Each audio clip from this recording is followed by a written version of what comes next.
Asal-usul ikan besut. Pada zaman dahulu kala, hiduplah seorang ayah yang tinggal di sebuah desa kecil yang terletak di Muara Muntai, Kalimantan Timur. Ayah tersebut tinggal bersama kedua anaknya, sedangkan istrinya sudah lama meninggal karena sakit. Ayah adalah sosok bapak yang bertanggung jawab. Setiap hari, ia pergi ke hutan mencari kayu bakar dan menjualnya ke pasar. Selain bekerja mencari nafkah, ayah juga harus memasak untuk kedua anaknya yang masih kecil-kecil. Ayah itu juga melakukan sendiri semua pekerjaan di rumah, termasuk menyapu dan mencuci pakaian. Bekerja mencari nafkah sekaligus mengerjakan pekerjaan rumah membuat ayah kelelahan. Ayah kemudian berpikir menikah lagi agar ada yang bisa membantunya mengurus rumah dan anak-anaknya. Ayah kemudian memutuskan untuk menikah lagi dengan seorang perempuan yang sangat baik hati. Ibu tiri ayah awalnya sangat menyayangi anak-anak. Setiap hari, ibu tiri memasakkan makanan untuk anak-anak ayah. Anak-anak ayah terlihat sangat bahagia dengan kehadiran ibu tiri mereka. Dengan adanya ibu bagi anak-anaknya, ayah mencari kayu bakar semakin jauh ke dalam hutan. Ayah tidak merasa khawatir lagi dengan anak-anaknya. Kadang-kadang ayah bermalam di hutan karena sudah terlalu jauh masuk ke dalam hutan. Ayah bekerja semakin keras untuk menafkahi keluarganya. Namun, tanpa sepengetahuan ayah, istrinya memperlakukan anak-anaknya dengan tidak baik. Bahkan ibu tiri ayah menyuruh anak-anak mengerjakan pekerjaan orang dewasa.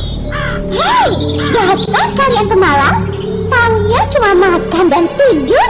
Wah, cepat ambil air di sungai. Anak-anak tersebut dengan penuh rasa takut mengambil air dari sungai. Namun banyak air yang tumpah karena mereka masih kecil, sehingga tidak begitu kuat membawa air. Sesampainya di rumah, ibu tiri ayah sangat marah karena air yang dibawa sangat sedikit. Aduh, kenapa kalian membawa air sangat sedikit? Hah?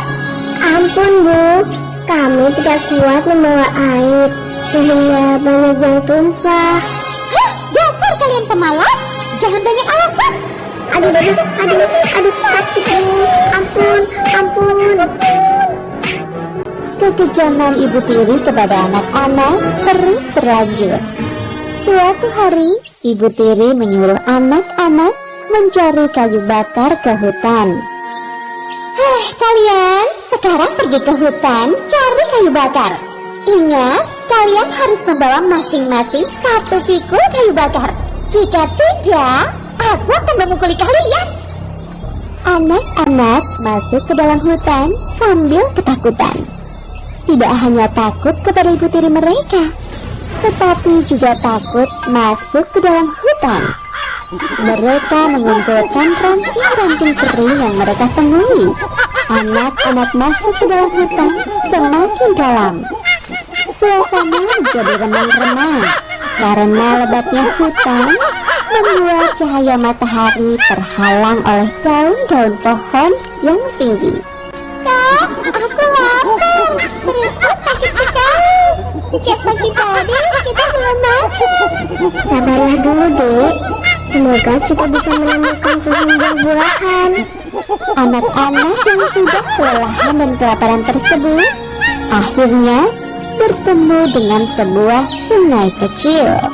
Lihat, Dek, banyak pisang yang matang. Wah, akhirnya kita bisa makan. Anak-anak yang sudah kelaparan itu pun makan buah pisang dengan lahapnya. Tidak terasa hari sudah mulai gelap. Padahal kayu yang mereka dapatkan masih sangat sedikit. Dek, hari mulai gelap. Dan kayu yang kita dapatkan masih sangat sedikit. Kita bermalam di hutan sini saja daripada dimarahi ibu. Akhirnya, mereka memilih tidur di dalam hutan karena takut dimarahi ibu tiri mereka. Setelah pagi tiba, mereka pun melanjutkan mencari kayu bakar. Setelah kayu bakar dikumpulkan cukup banyak, mereka pun pulang ke rumah. Mereka berjalan sambil memikul kayu bakar yang sangat berat untuk ukuran mereka yang masih kecil.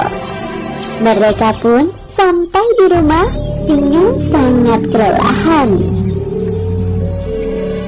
Bu, kami sudah bawakan kayu bakar yang banyak. Sekarang kami sangat lapar, Bu. Tolong beri kami makan. Namun tidak ada jawaban dari ibu tiri mereka. Sepertinya ibu tiri mereka tidak ada di rumah. Kakak dan adik pun masuk ke dalam dapur. Namun tidak ada seorang pun di sana. Kak, aku lapar sekali. Sabarlah dulu.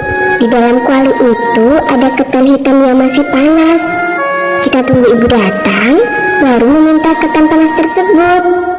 Kak, aku sudah sangat lapar.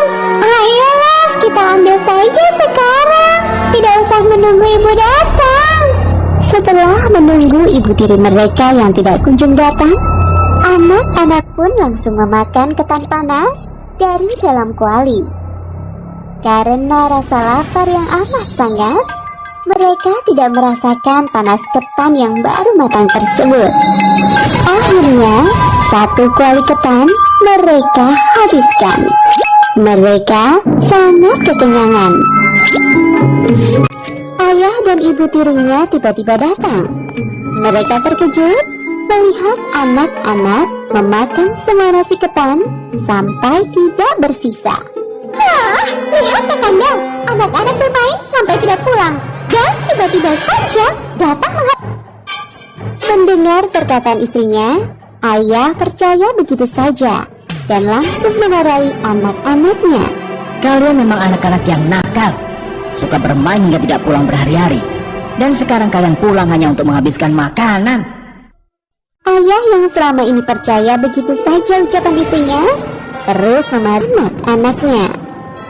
Kalian ini memang anak-anak yang tidak tahu diri. Makan dengan sangat rakus. Kalian ini anak manusia atau anak ikan?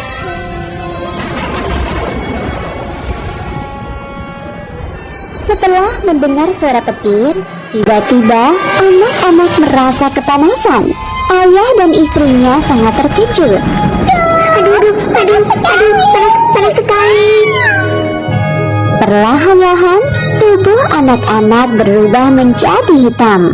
Anak-anak yang kepanasan dan tubuhnya menghitam segera berlari menuju sungai dan masuk ke dalamnya. Tidak lama kemudian, tubuh anak-anak berubah menjadi ikan. Sang ayah hanya bisa menangis melihat anak-anaknya berubah menjadi ikan. Anak-anak yang telah berubah menjadi ikan tersebut melihat sedih kepada ayahnya, seolah-olah mengucapkan selamat tinggal. Dua ekor ikan yang berwarna hitam tersebut kemudian berenang tengah sungai Mahakam dan tidak terlihat lagi. Dua anak-anak kecil tersebut sekarang telah menjadi ikan yang menghuni sungai Mahakam. Orang-orang di Kutai kemudian menyebut ikan tersebut dengan nama ikan pasut atau pesut. Sedangkan masyarakat di pedalaman sungai Mahakam menyebut ikan tersebut dengan nama ikan bawoy.